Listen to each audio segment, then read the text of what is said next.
Capítulo 17. Heraldos del Evangelio.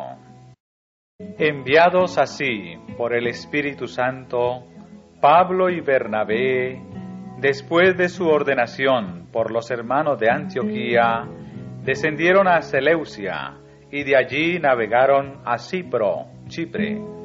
Y así empezaron los apóstoles su primera gira misionera. Chipre era uno de los lugares a los cuales los creyentes habían huido de Jerusalén por causa de la persecución que siguió a la muerte de Esteban. Y era desde Chipre de donde habían ido ciertos hombres a Antioquía, anunciando el Evangelio del Señor Jesús. Bernabé mismo era natural de Cipro, y ahora él y Pablo, acompañados por Juan Marcos, un pariente de Bernabé, visitaron ese país isleño.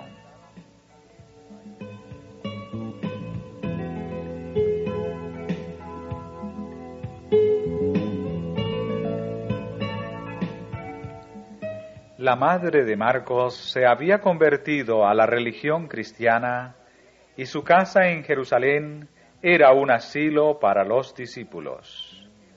Allí estaban siempre seguros de ser bienvenidos y de gozar de un periodo de descanso.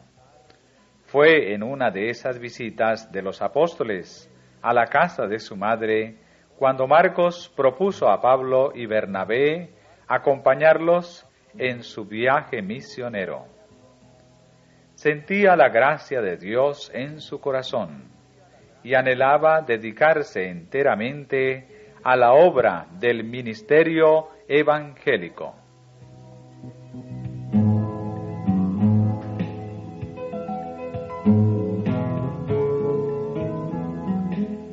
Al llegar a Salamina, los apóstoles anunciaban la palabra de Dios en las sinagogas de los judíos. Y habiendo atravesado toda la isla hasta Papo, hallaron un hombre mago, falso profeta, judío, llamado Bar Jesús, el cual estaba con el procónsul Sergios Paulo, varón prudente. Este, llamando a Bernabé y a Saulo, deseaba oír la palabra de Dios. Mas les resistía Elimas, el encantador, que así se interpreta su nombre, procurando apartar de la fe al procónsul.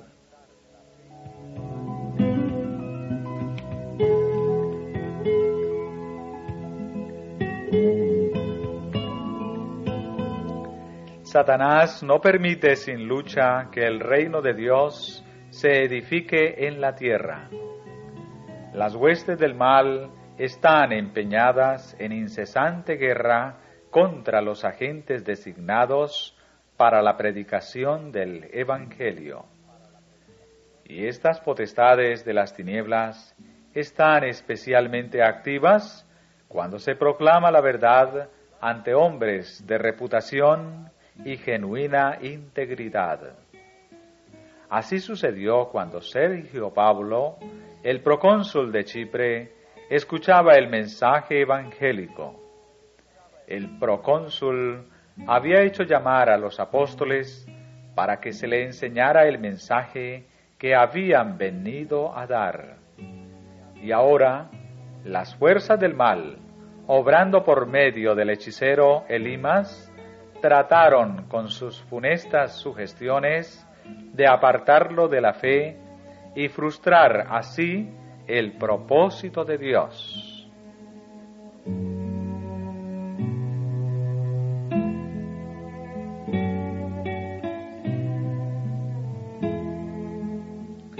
Así, el enemigo caído trabaja siempre por conservar en sus filas a los hombres de influencia que, si se convirtieran, podrían prestar eficaz servicio en la causa de Dios.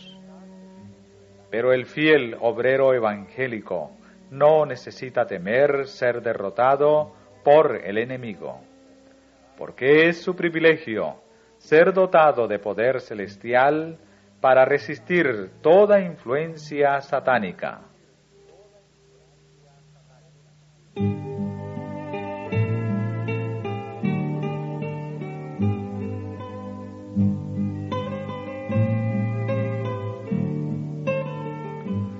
Aunque penosamente acosado por Satanás, Pablo tuvo valor para increpar a aquel por quien el enemigo estaba trabajando. Lleno del Espíritu Santo, el apóstol, poniendo en él los ojos, dijo: «Oh, lleno de todo engaño y de toda maldad, hijo del diablo, enemigo de toda justicia, ¿no cesarás de trastornar los caminos rectos del Señor? Ahora pues, he aquí, la mano del Señor es contra ti, y serás ciego, que no veas el sol por tiempo». Y luego cayeron en él oscuridad y tinieblas, y andando alrededor buscaba quien le condujese por la mano.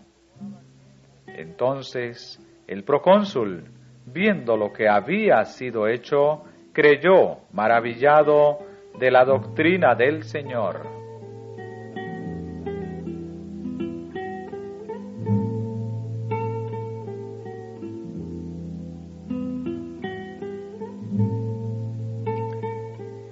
El adivino había cerrado los ojos a las evidencias de la verdad evangélica, y el Señor con justo enojo cegó sus ojos naturales, privándolo de la luz del día. La ceguera no fue permanente, sino temporal, a fin de que le indujese a arrepentirse y a procurar perdón de Dios, a quien había ofendido tan gravemente. La confusión en la cual se vio sumido anuló sus sutiles artes contra las doctrinas de Cristo. El hecho de que se viera obligado a andar a tientas en su ceguera demostró a todos que los milagros que los apóstoles habían realizado y que Elimas había denunciado como prestidigitación eran producidos por el poder de Dios. El procónsul, convencido de la verdad de la doctrina que enseñaban los apóstoles, aceptó el Evangelio.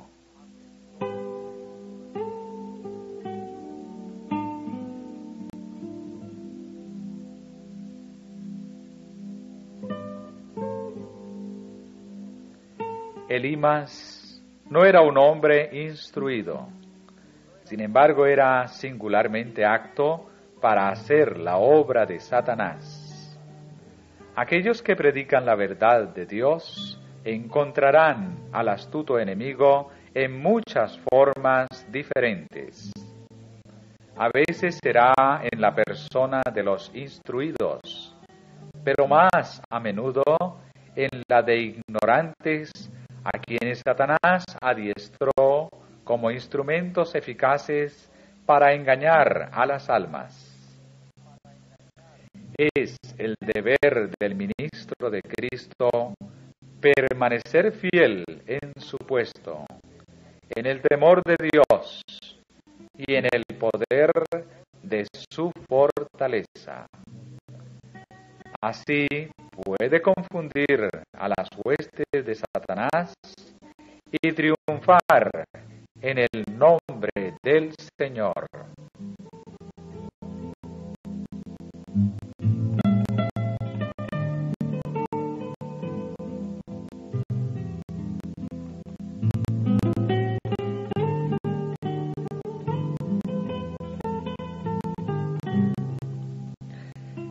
Pablo y sus compañeros continuaron viaje a Perga de Panfilia. Su camino era penoso. Afrontaban adversidades y privaciones y estaban acosados por peligros por doquiera. En los pueblos y ciudades por los cuales pasaban, y a lo largo de los caminos solitarios, estaban rodeados de peligros visibles e invisibles. Pero Pablo y Bernabé habían aprendido a confiar en el poder libertador de Dios. Sus corazones estaban llenos de ferviente amor por las almas que perecían. Como fieles pastores que buscaban las ovejas perdidas, no pensaban en su propia comodidad y conveniencia. Olvidándose de sí mismos, no vacilaban frente al cansancio, el hambre y el frío. No tenían sino un objetivo en vista: la salvación de aquellos que se habían apartado lejos del redil.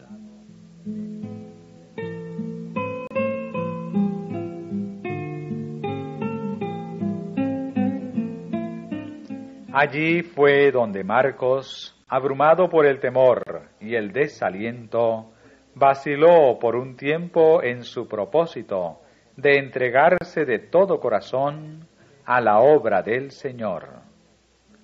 No acostumbrado a las penurias, se desalentó por los peligros y las privaciones del camino.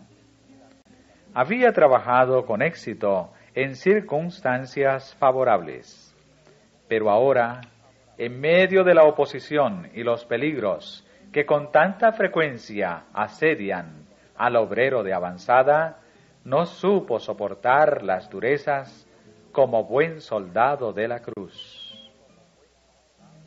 Tenía todavía que aprender a arrostrar el peligro, la persecución y la adversidad con corazón valiente. Al avanzar los apóstoles y al sentir la aprehensión de dificultades aún mayores, Marcos se intimidó y, perdiendo todo valor, se negó a avanzar y volvió a Jerusalén.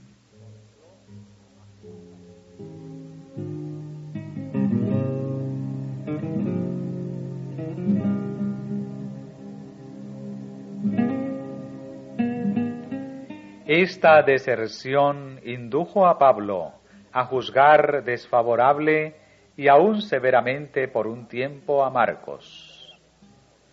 Bernabé, por otro lado, se inclinaba a excusarlo por causa de su inexperiencia. Anhelaba que Marcos no abandonase el ministerio, porque veía en él cualidades que le habilitarían para ser un obrero útil para Cristo.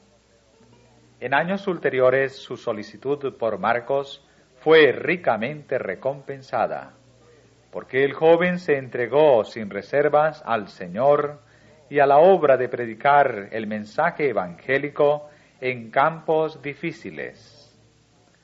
Bajo la bendición de Dios y la sabia enseñanza de Bernabé, se transformó en un valioso obrero.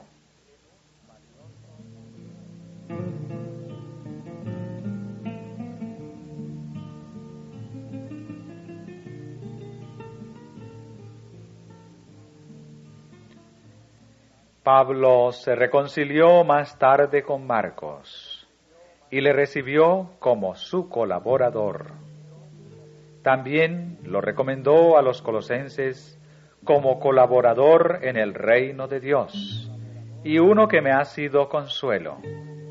De nuevo, no mucho antes de su muerte, habló de Marcos como uno que le era útil para el ministerio.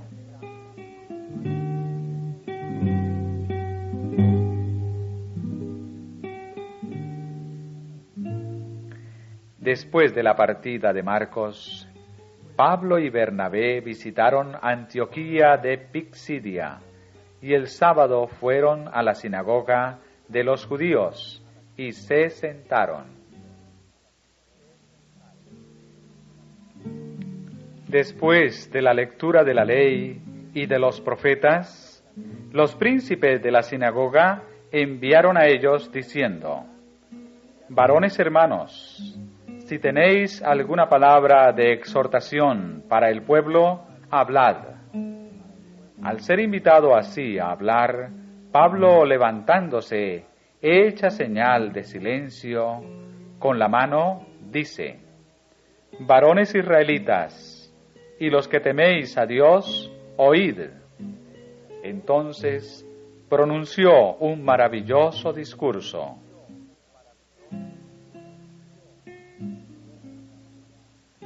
Historió la manera en que el Señor había tratado con los judíos desde el tiempo de la liberación de la esclavitud egipcia y cómo se había prometido un Salvador de la simiente de David. Y osadamente declaró que de la simiente de éste, Dios, conforme a la promesa, levantó a Jesús por Salvador a Israel. Predicando Juan delante de la faz de su venida el bautismo de arrepentimiento a todo el pueblo de Israel. Mas como Juan cumpliese su carrera, dijo: ¿Quién pensáis que soy? No soy yo él, mas he aquí, viene tras mí uno, cuyo calzado de los pies no soy digno de desatar. Así predicó con poder a Jesús como el Salvador de los hombres, el Mesías de la profecía.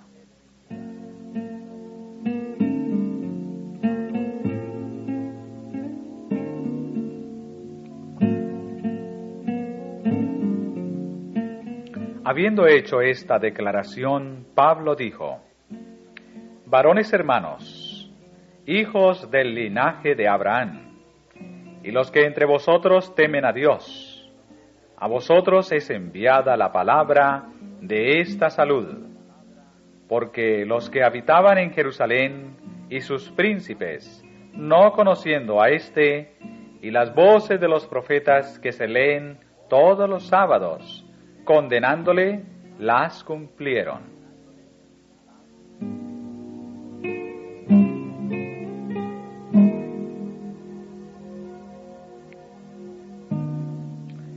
Pablo no vaciló en decir claramente la verdad acerca del rechazamiento del Salvador por los dirigentes judíos, y sin hallar en él causa de muerte, declaró el apóstol: pidieron a Pilato que le matasen, y habiendo cumplido todas las cosas que de él estaban escritas, quitándolo del madero, lo pusieron en el sepulcro. Mas Dios le levantó de los muertos, y él fue visto por muchos días de los que habían subido juntamente con él de Galilea a Jerusalén, los cuales son sus testigos al pueblo.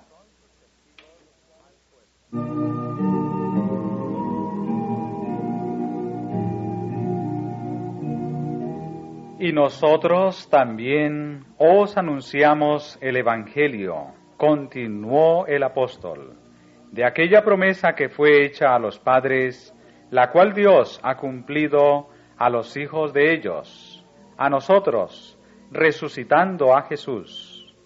Como también en el Salmo 2 está escrito: Mi hijo eres tú, yo te he engendrado hoy. Y que le levantó de los muertos para nunca más volver a corrupción. Así lo dijo: Os daré las misericordias fieles de David. Por eso dice también en otro lugar: No permitirás que tu santo vea corrupción. Porque a la verdad David, habiendo servido en su edad a la voluntad de Dios, durmió y fue juntado con sus padres, y vio corrupción. Mas aquel que Dios levantó, no vio corrupción.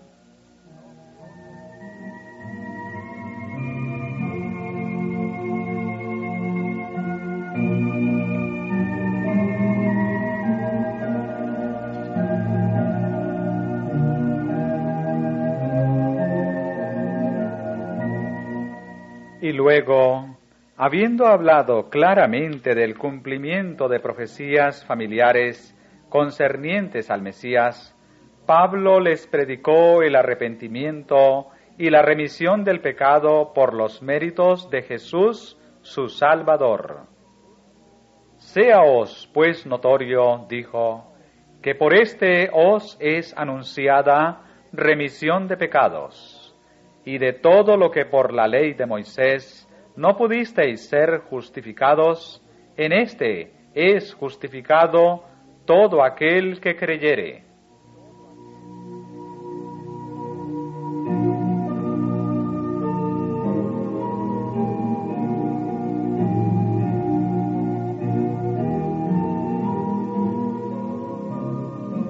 El Espíritu de Dios acompañó las palabras que fueron habladas y fueron tocados los corazones. El apóstol apeló a las profecías del Antiguo Testamento y su declaración de que éstas se habían cumplido en el ministerio de Jesús de Nazaret convenció a muchos que anhelaban el advenimiento del Mesías prometido. Y las palabras de seguridad del orador de que el Evangelio de la salvación era para judíos y gentiles por igual, infundió esperanza y gozo a aquellos que no se contaban entre los hijos de Abraham según la carne.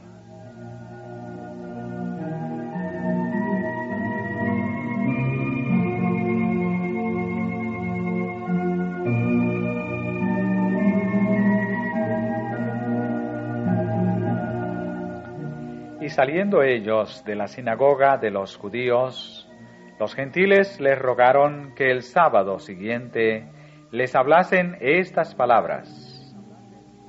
Habiéndose disuelto finalmente la congregación, muchos de los judíos y de los religiosos prosélitos que habían aceptado las buenas nuevas que se les dieron ese día, siguieron a Pablo y Bernabé, los cuales, hablándoles, les persuadían que permaneciesen en la gracia de Dios.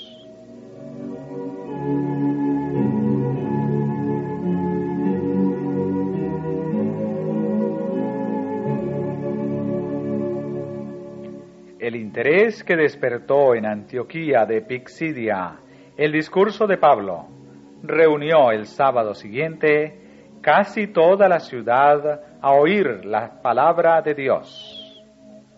Mas los judíos, visto el gentío, llenáronse de celo y se oponían a lo que Pablo decía, contradiciendo y blasfemando.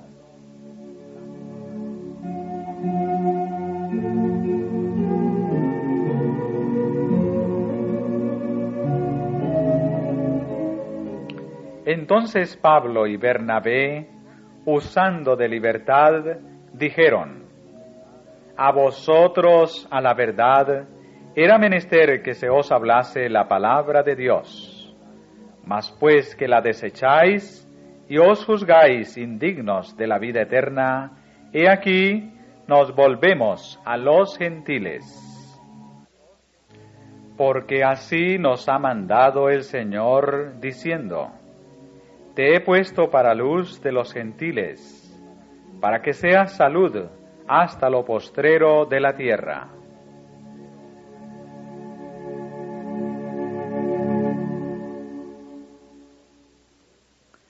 Y los gentiles, oyendo esto, fueron gozosos y glorificaban la palabra del Señor, y creyeron todos los que estaban ordenados para vida eterna. Se regocijaron sobremanera porque Cristo los reconocía como hijos de Dios, y con corazones agradecidos escucharon la palabra predicada. Los que creyeron fueron celosos en comunicar a otros el mensaje evangélico, y así la palabra del Señor era sembrada por toda aquella provincia.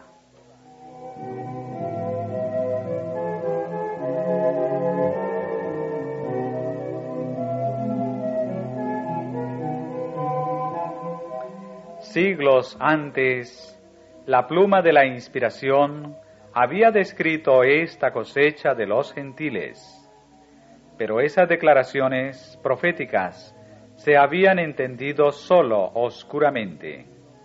Oseas había dicho: sin embargo, el número de los hijos de Israel será como las arenas del mar, que no pueden ser medidas ni contadas.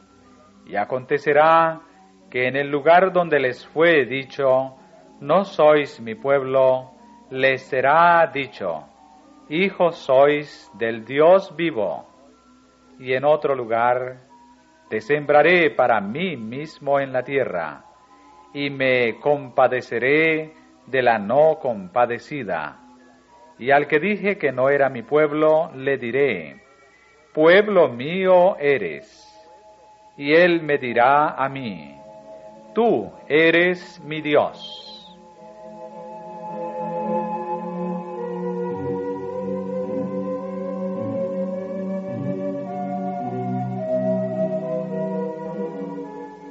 El Salvador mismo, durante su ministerio terrenal, predijo la difusión del Evangelio entre los gentiles.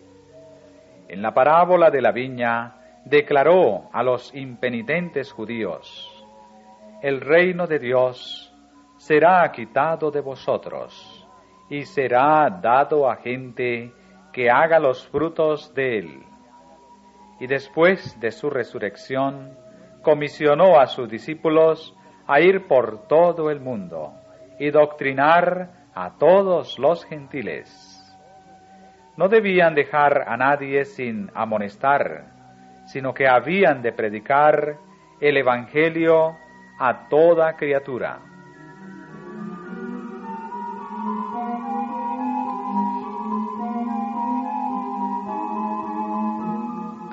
Al volverse a los gentiles en Antioquía de Pisidia, Pablo y Bernabé no dejaron de trabajar por los judíos donde quiera que tuviesen oportunidad de hacerse oír. Más tarde en Tesalónica, en Corinto, en Éfeso y otros centros importantes, Pablo y sus compañeros de labor predicaron el Evangelio tanto a los judíos como a los gentiles. Pero sus mejores energías se dirigieron desde entonces a la edificación del reino de Dios en territorio pagano, entre pueblos que no tenían sino poco o ningún conocimiento del verdadero Dios y de su Hijo.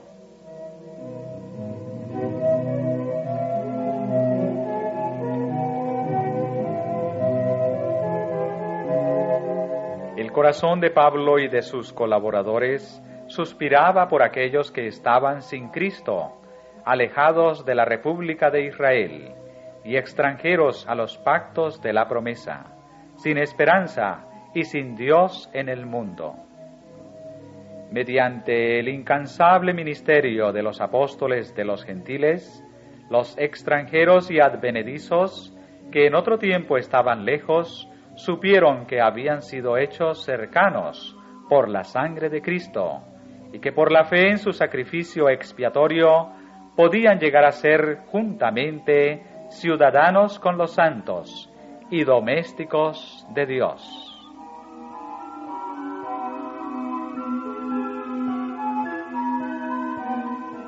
Avanzando por la fe, Pablo trabajaba incesantemente por la edificación del reino de Dios entre aquellos que habían sido descuidados por los maestros de Israel.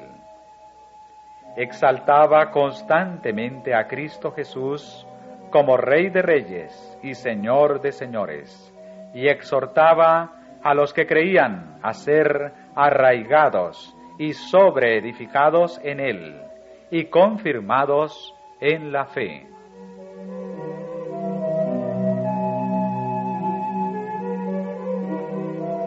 Para los que creen, Cristo es un fundamento seguro.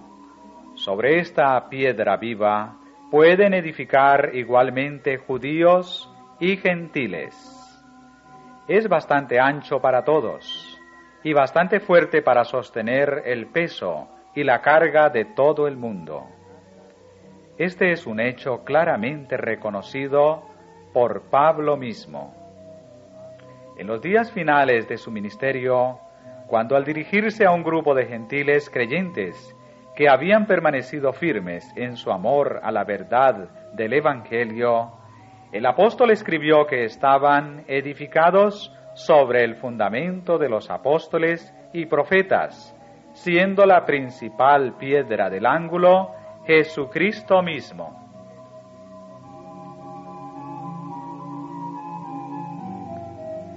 Cuando el mensaje evangélico se extendió en Pisidia, los judíos incrédulos de Antioquía, cegados por el prejuicio, concitaron mujeres pías y honestas y a los principales de la ciudad, y levantaron persecución contra Pablo y Bernabé, y los echaron de aquel distrito.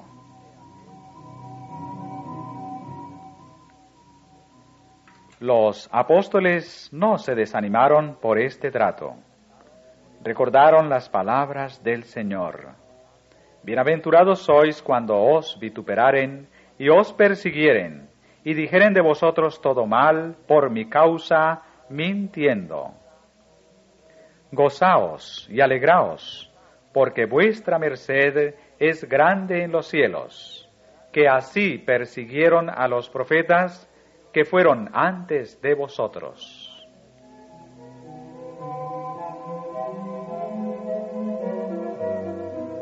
El mensaje evangélico avanzaba, y los apóstoles tenían plena razón para sentirse animados.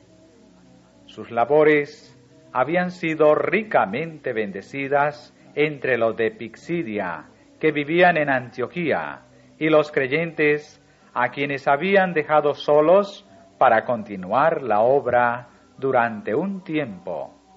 Estaban llenos de gozo